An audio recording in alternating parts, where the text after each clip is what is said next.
Hey guys, it's Julian, and today I'm going to be showing you how to make Suara style techno like Coyu and ASYS. As usual, you can get the full project file and samples and MIDI and presets, all that stuff from this video. It's available right at the top of the description, and if you're a patron on my Patreon, check there because it's already available. And yeah, let's dive in. This loop you heard in the intro, we're at 130 BPM. The first sound that we have here is the 303, which sounds like this.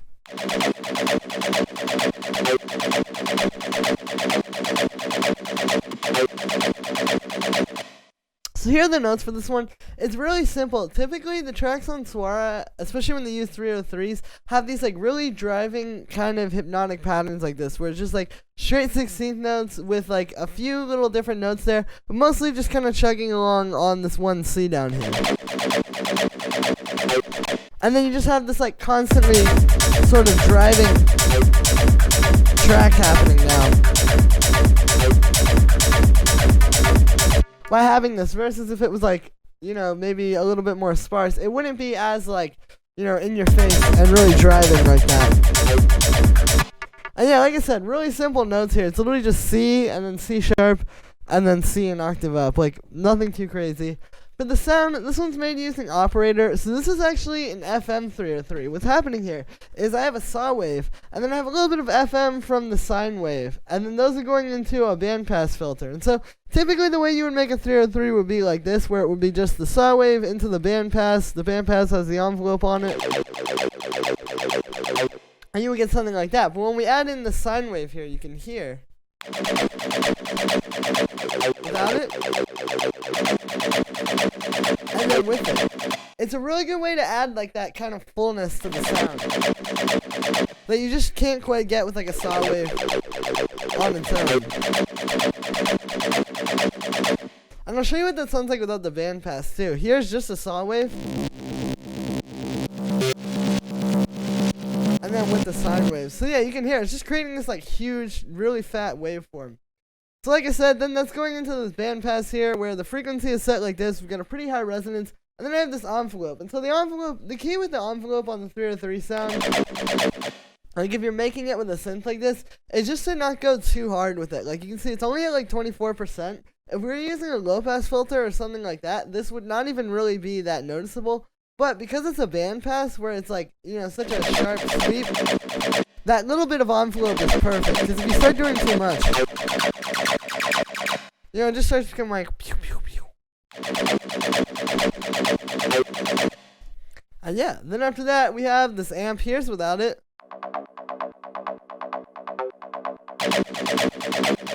And then with it, so you can hear what that's doing for the sound. That's really how we get the 303, because without this,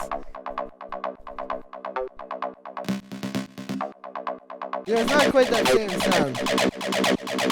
But then when we bring that on, it just takes that like super resonant filter that just has a lot of harmonic content, and it's like really filling it out by adding a whole ton more harmonic content on top of that. After that, we have this chorus and this utility. These two go together because if I turn this chorus off, you can hear like, and then I'll turn it back on. You can hear the 303 sounds a lot better with the chorus. Like I think it's a really good way to get that kind of more modern, like clean 303 sound. It just gives it a certain like space. The problem is that this is kind of in the low end. Like it's not the main bass, of course, but it's very much in the low end, so you don't want to have too much stereo width on a sound like this. So I've got this utility here just doing the bass mono, and you can hear the difference. Now it's a lot cleaner, but we still get the chorusy sound. After that, we have this reverb, just giving it a little bit of space. You can see it's like a really short reverb, not a whole lot of wet. Just kind of makes it fit into the mix a little bit more. Then we have this drum bus. Here's without this. And then with it, so you can hear this is also almost just as essential as that amp is for making the 303 sound fat. This really just takes it and gives it that extra push of fatness that it needs. And yeah, then finally, we just have this high pass filter. Just cutting out the low end. Here's without that. And then with it, you know, we already have that happening. So we don't need this to be in the low end. We just need it to be kind of in the low mid-range. So I've just cut out the lows. And then finally we just have this auto pan, which is just kind of giving it that like quarter note pulse, as if it was sidechained to the kick. And yeah, that's it for the 303. After that we have this little bass pluck, which sounds like this. This is just kind of playing off the 303. You know, it adds something a little bit more hypnotic to the mix. The way I would do, like, if this was a full arrangement for a track, maybe there would be one part where it would be like this, like just the 303. And then once you need something to kind of mix it up, that's when you bring in little burr, burr, burr, burr, burr, like that. But yeah, really simple sound. It's just playing C sharp and C, and then it's playing this sort of like kind of like polyrhythmic thing going on. And yeah, and then we have this operator patch. This is made using 2 sine waves. So you can see, yeah, just 2 sine waves doing some FM, pretty simple sort of FM pluck sound.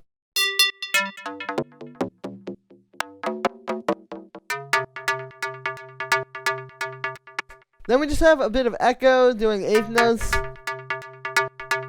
Kind of adds to the rhythm, makes it a bit more intense because you're getting that like da da da da da da da.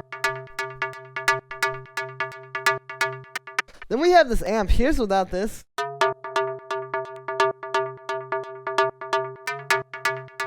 And then with it, so you can see it's on the clean setting. It's not really distorting it that much. It's just kind of giving it a little bit more of an interesting texture. You know, with sounds like this, it's important to add some kind of a texture to it and make it so that it's not just going to be like a simple sort of flat waveform. And this is a nice way of doing that. After that, we have this chorus, kind of spreads the sound out a little bit. There's without it. And with it, you can hear the kind of like atmosphere this is giving to the sound as well. Then finally we have this drum bus to fatten the sound up a bit. There's without this. And then with it, so you can hear, yeah, really makes it a lot fatter. Then we just have a high pass filter and then another auto pan, just making this have that quarter note pulse to make it sound like it's sidechained. It's important to do that too. Like if you're trying to do these really driving tracks like this style, like if I turn off the auto pans on these, you can hear it. It's not gonna, you know, you're not really gonna get that like tight groove that you get when everything is kind of like bouncing up from the kick.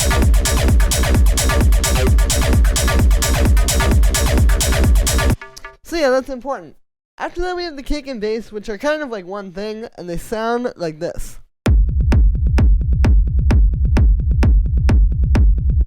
So what this is the rumble kick. You guys have seen me make a rumble kick a lot of times before on this channel. However, this is a new technique that I figured out to do it, and it gives you a little bit of a different sound. But basically what you do is you get 2 kicks. So you have one to be like your main kick. You know, this is just that kick that you hear. 1, 2, 3, 4. I've got just like fat kick sample, a little bit of saturation, and then underneath it you get another kick and do this. And so what this is it's this kick sample. You can hear it has like a lot of nice kind of low mid-range to it. And then what I've done is I've just taken it in here and I've filtered it, and then it's playing 16th notes, so it's going da da da da. And it's a little bit of a different way of creating a rumble, because what we're doing is it's the same exact thing. Like when you make a rumble kick, you're essentially just soloing the like low frequencies of a kick and then playing them underneath the other kick in a very like rhythmic way. That's all this is. It's just kind of like a different way of doing it. But you can see if I turn off the filter, it's the same thing. And then there are a few things you have to do with this. The first thing is like the drum bus here. One thing I'll note is like a rumble kick is a very, very fat sound. And so if you're going to try to recreate that with this, you just have to make sure like you're making your actual rumble really fat. So the drum bus helps with that. I've also got an EQ8 which helps to cut at 100 hertz, because this is going to have a lot of 100 hertz kind of stuff. And the problem with that is that 100 hertz is where the kick, like the main kick, is really going to be punching through. Like I'll even show you if I pull up an EQ here. You can see like right around 100, that's where the like real hit of the kick is. So I just have this to cut that out. Because since this is actually a kick, it's going to have a lot of that. You just cut that out and boost the low end a little bit. And then finally I have a side chain here. And so what I did for the side chain was I actually made a separate side chain track. All it is I just duplicated the kick and then I shortened it. Like this is the side chain track. Really simple. and it's muted. But the reason why I did that is because if we sidechain this to the regular kick, so here's it being sidechained to the regular kick.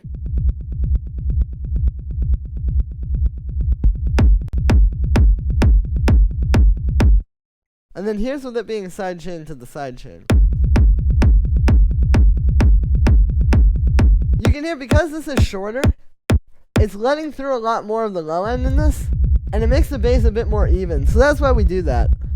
And again, it's really simple. All you have to do is just duplicate your kick and just shorten it with, literally all I did was just like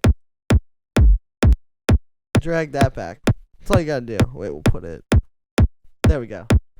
But yeah, and then, so on the group of those, I have them just going through a little bit of drum bus and then an EQ8. You know, this is standard rumble kick stuff. Like, you guys have seen when I make rumbles using reverb and delay and stuff like that, a lot of times, you know, you can't, or pretty much every time, you can't just have the kick and the rumble playing side by side. You have to process them together because this really needs to sound like one instrument, and that's how you do it. That's how you get these to be glued together and make them sound like one thing, is by group processing like this. So here's with no processing on this group.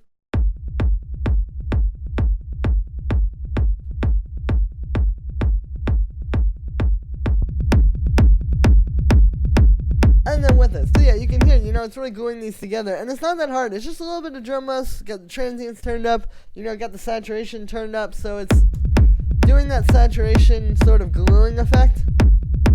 And then we just have an EQ8 to boost the low end just to really bring it out. And yeah, really simple, but it's a cool way of making a rumble kick, because you can hear, like, this isn't quite the same sound you get when you use delay or reverb. It's actually a little bit stronger, I think. So if you're doing more driving, like hard-hitting tracks like this, I think it's going to work really well.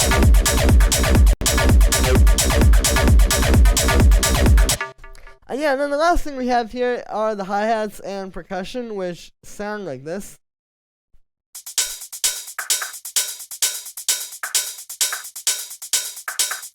So it's pretty simple, you know, these guys, when they're making these Suara style tracks, you don't really need a whole lot of extra stuff in here because, you know, we already have so much going on. Like, if I just play the kick and the two sounds, that's a lot. We kind of just need some high end for some energy here. So it's not that complicated. So what we've got here first is just this main hi-hat. It's 2 layers. It's just this one, more of like an open hi-hat sound. And then this one, which has more of like an attack and a punch to it. And then I just have them layered together, going through a little bit of saturation. Then we have this rim shot. So again, this one's really simple, you know, just adding a few little percussive notes in there. You don't want to do too much with it. I'll show you the original sound on this one. Was like that, and then what I did was I took it in here and actually bandpassed it. So you get more of like a mid-rangey sound. It's a good way to make this percussion sound kind of unique, and also it makes it so it's not taking up too much space in the mix, because like a bandpass, like I said before, is a very sharp sort of like sweep that you're on there, or like a range in the frequency spectrum that you're taking up is not going to be that much with the bandpass filter, so it's very specialized. And this way, you know, this is still a pretty nice and like fat sound that you can hear in the mix. It doesn't get like buried or anything, but it's not so like, it's not taking up so much space, because it's literally just in that small frequency range. Then the last one that we have here is just this hi-hat, which just straight 16th notes. You can see I worked with the velocities a little, so it's like kind of like that.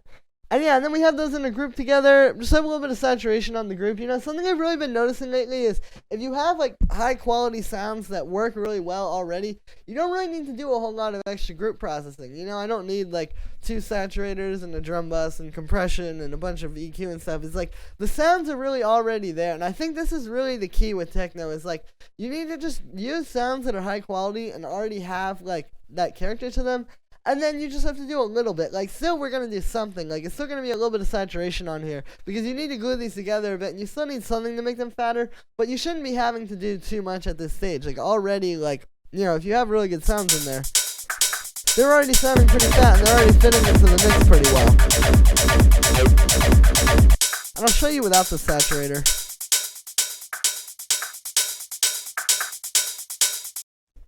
So yeah, not really a whole lot needed to really make these sound solid, but it just gives it that extra little like push. And yeah, so that's it for this one, guys. I hope you enjoyed. As always, make sure to like this video as well as subscribe. And let me know what you think of this video in the comments. Like I said in the beginning, you can get the full project file and samples and MIDI and presets available right at the top of the description for just $5. If you guys want to support me for making all these videos, it's a great way to do it. And yeah, you can also check my Patreon if you're a patron. It's already available. Thank you so much, guys, and I will see you tomorrow with another video.